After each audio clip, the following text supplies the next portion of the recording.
Inside an abandoned store, Carol frantically searches for any medicine or energy drink to keep herself awake. Dangerous forces relentlessly pound on the door, desperate to reach her.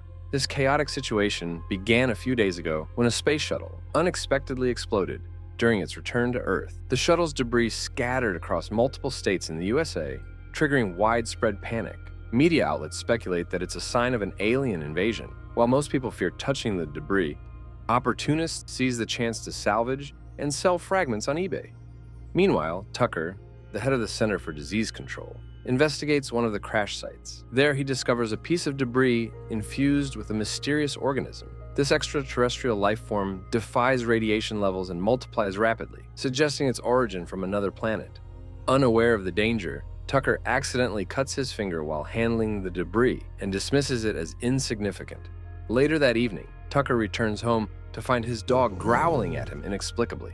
As night falls, his body sweats profusely, and he experiences intense cellular condensation on his face, a sensation as if something has taken control. Meanwhile, Carol, Tucker's ex-wife, rushes to comfort their son Oliver, who screams from a nightmare. The next morning, Carol receives an unusual call from Tucker, requesting to see their son, which is strange from his usual behavior. Carol rejected his request. After Carol hangs up on Tucker, she focuses on her daily routine. Dropping Oliver off at school, she heads to her office, a quiet haven where she practices as a psychiatrist. Along the way, she encounters Ben, her trusted friend and a doctor. Ben confides in Carol about a government cover-up related to the crash site. Researchers have mysteriously resigned, leaving behind unanswered questions. Carol dismisses the political intrigue, preferring to vent about Tucker's odd behavior. Who's been absent for 4 years, suddenly expresses a desire to see their son. As soon as she makes it to her office, Carol sees her first patient, Wendy, who shares a disturbing story. Wendy's husband has been acting strangely. Recently, their usually docile dog growled at him without reason, and he callously killed the poor creature. Carol prescribes new medication for Wendy, sensing an underlying issue. As evening falls, Carol joins her neighbor for a Halloween outing with their children. The group approaches a house, and the family dog erupts into frenzied barking. The owner insists the dog is well-behaved, but suddenly it lunges at one of the boys, knocking him to the ground. The boy's lack of concern is unsettling. He grips the dog's mouth with his bare hands, unfazed by the wound he sustains. The group later convenes at Carol's home, where the boys share candy. The neighbor confides that her son has been behaving strangely, almost as if he's lost all emotions. Suddenly, Oliver screams from another room. Carol rushes to him and discovers a peculiar piece of flesh protruding from his hand, the result of tainted candy. The following morning, Carol encounters a terrified woman running through the streets, but she dismisses her plight. Determined to unravel the mystery, Carol takes the strange flesh to Ben, who involves his scientist friend Stephen for analysis. Meanwhile, an enigmatic virus sweeps the country, causing widespread fatalities. An emergency meeting in the capital reveals the severity. The virus spreads at an unprecedented rate, threatening economic collapse. Tucker proposes an inoculation program as the only solution. Amid the chaos, infected waiters unwittingly contaminate tea meant for guests. Carol witnesses a homeless man seizing on the streets, but unlike the terrified woman, he receives assistance. Back at her office, Carol is shocked to find Wendy's emotionless husband waiting. He refuses to leave until he sees his wife. Carol warns Wendy, who escapes to her sisters via taxi, as Carol reluctantly allows Oliver to spend time with Tucker. On their way to Tucker's house, suddenly, a terrified woman materializes in the middle of the road. Carol slams the brakes just in time, narrowly avoiding a collision. The woman pleads for help, warning of impending disaster. But before she can elaborate, a car fatally strikes her. Carol notices the driver's stoic expression during this horrific accident. When the police arrive, Carol wants to testify, but the head cop dismisses her, claiming they have it under control, a response that leaves her uneasy. Dropping Oliver at Tucker's, Carol observes her ex-husband's emotionless demeanor before departing. Later, she attends a lavish party with Ben, engaging in a philosophical conversation with diplomat Belichick, his wife Ludmilla, and Dr. Yurish. After the soiree, Ben tries to kiss Carol, but she hesitates, not wanting to jeopardize their friendship. Back home, Carol receives an unexpected visitor, an odd man from the census department. His late-night inquiries baffle her. A struggle ensues when he pushes his hand through the partially open door, but Carol prevails and locks him out. Meanwhile, Oliver plays with his friend Gene, who confides that his own father behaves strangely. Oliver shares the sentiment about Tucker. At home, Oliver discovers Tucker preparing a peculiar drink for him. The next morning, Carol notices people on the streets with vacant stares, as if their souls have been drained away. Carol arrives at her office, only to discover that all her clients have canceled their appointments for the day. The sudden wave of cancellations leaves her puzzled and concerned. Carol tries to call Wendy, but her husband answers, assuring Carol that everything is fine. However, Carol's intuition tells her otherwise. Something is amiss, and she suspects the virus is exerting control over people. She Googles information about the strange skin patch. She's suddenly startled by her secretary, who offers some tea. But Carol's focus shifts when Ben calls with urgent news. The test results for the strange skin patch are ready.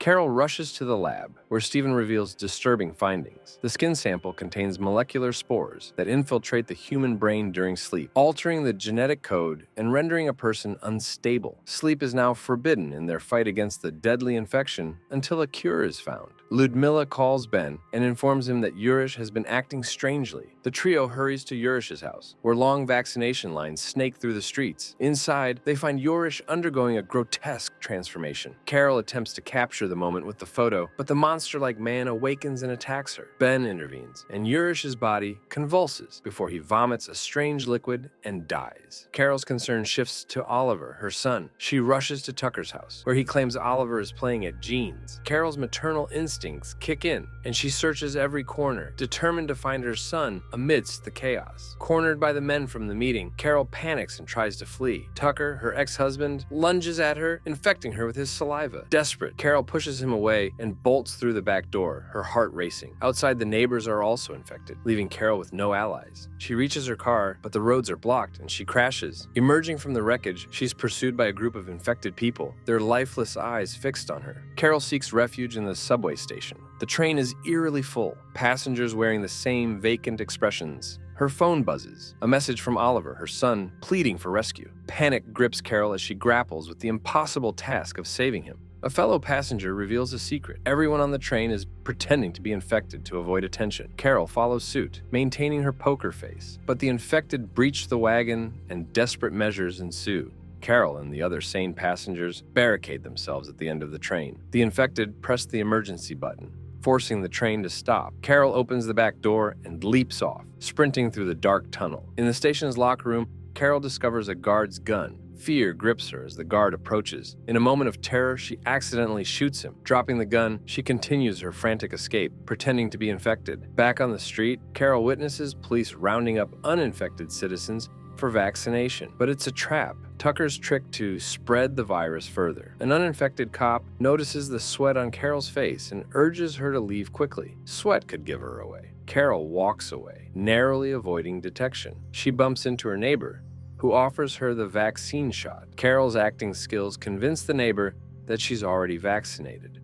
Carol visits Tucker's house, but it's empty. She leaves a message for Oliver and continues her search. At the Belisek mansion, Ben and Stephen conduct tests. They decide to help Carol find her son, while Stephen prepares to travel to Fort Detrick for a cure. Staying awake is crucial to avoid infection. Belisek returns, infected and wary of intruders. Guards surround the mansion. Carol and the group escape through the back door, alerted by security cameras. On the streets, Wendy is forcibly taken away by infected cops. She tries fighting against them, yelling that she slept yet she was still okay, but the cops knock her out anyway. Carol and Ben discuss that Wendy has somehow developed an immunity to the virus. They find a dead cop, steal his car, and head to Carol's office, where they begin searching through Wendy's medical profile. Her medical profile reveals she suffered from encephalitis, a brain illness, which explains her immunity from the virus. The virus selectively targets healthy brains, allowing it to thrive and multiply. This revelation sheds light on the mysterious infection, and it becomes a crucial clue in their desperate quest for a cure. Ben contacts Stephen at the lab with the new information. Meanwhile, Oliver's text reveals he's being held at his grandmother's home in Baltimore. Fear grips Carol as she confesses her infection to Ben, who reassures her. Afterward, Ben races through blocked roads, evading the police. Eventually, he lets Carol go, diverting their attention. Carol continues on foot, maintaining her poker face when stopped by a cop. She presents her ID and is allowed to leave. Eventually, Carol reaches the station and boards the train to Baltimore, where she hides in the bathroom. Sleep deprivation takes its toll, and Carol experiences disturbing visions, like seeing a second self in the mirror that wants to attack her. She wakes up just in time. She washes away a piece of strange flesh. Her determination remains unwavering. She opens the door to find Gene, who explains he lost his family, and now he's part of hers. Gene grows suspicious of Carol. He keeps asking her to sleep, and Carol pretends she'll do exactly exactly that, but in private. Once the train reaches Baltimore, Tucker escorts her and Jean to his mother's place, believing Carol's emotionless act. Oliver remains missing, but Carol continues her facade around the family. When Ben calls, she speaks in code, pretending it's her secretary. Tucker's departure for work allows Carol the opportunity to search the house, finally locating Oliver in a room. Carol and Oliver hesitate, their emotions raw. But once Carol says a couple of emotional words to confirm she's fine, they reunite with a hug. Oliver reveals he's been sleeping daily but hasn't transformed. Carol connects the dots. The medications for his sleeping disorder have made him immune. Suddenly, Jean catches them, suspicion etched on his face. Carol easily pushes him away and rushes out with her son. She and Oliver flee, leaving Jean bewildered. Tucker spots them through a window and immediately starts chasing them through the streets. The streets blur as they sprint, adrenaline pumping. Oliver finds a broken window and takes refuge in an abandoned warehouse with Carol, but Tucker follows. Tucker monologues, a villain in pursuit. Carol edges toward the door, but he ambushes her. Oliver intervenes, striking Tucker with a metal tool. Tucker captures Oliver, and Carol seizes the opportunity, knocking Tucker out, allowing them to escape. Afterward, Carol and Oliver hide in an empty department store. Carol searches the medicine section, finding an injection. She explains to Oliver that if she ever falls asleep, he must inject her heart with it. Then, they go looking for some food, and Carol gets a call from Ben and promises to pick them up soon. As Carol was busy on call, Oliver approaches a door spattered with blood. Carol stops him, but she goes inside herself to investigate. Inside, she finds people undergoing the transformation. Among them, a cop. Carol carefully takes his gun, locking the door behind her. Hours start to pass while they waited anxiously for Ben's arrival. And while Oliver sleeps, the room felt suffocating, and Carol's desperation grew. She scoured every corner, searching for anything that might keep her awake, but fatigue overcame her, and she succumbed to sleep. Suddenly, the infected people inside the room were awake, pounding on the door, desperate to escape. Oliver stirred, alarmed by the noise. His eyes widened as he discovers his mother has fallen asleep. Without hesitation, he grabbed the syringe and injected her, breaking the transformation just in time. Carol wiped the strange flesh from her face and stepped out of the bathroom. There, she found Ben, finally. Relief washed over her, and she rushed to embrace him. But her joy turned to horror when she realized he, too, had been infected. Ben extended an invitation to join a new society, free from crime, hate, and discrimination. Carol's trembling hand aimed her gun at him, but Ben opened the door, releasing the other infected individuals. His gaze fell on Oliver, before mentioning that they hate immunity, as he pointed accusingly at Oliver. The room erupted into chaos. Carol fired, each shot a desperate attempt to protect her son. Bodies fell, but she couldn't bring herself to kill Ben. Instead, she wounded him and fled with Oliver. Outside, they commandeered Ben's car, racing away. Carol's phone buzzed. It was Stephen, providing an address where a helicopter awaited them. As Carol sped toward the main street, cars surrounded her. Panic set in, and she lost control, crashing. Darkness enveloped her, but Oliver's frantic shaking brought her back. The infected horde closed in, and Oliver locked the car doors. A man manages to break a window, but before he can infect them, Carol speeds up and pushes the people away to escape. A few crazed individuals cling to the roof of the car, so Carol drives like a maniac, intentionally hitting obstacles to dislodge them. Police cars pursue her,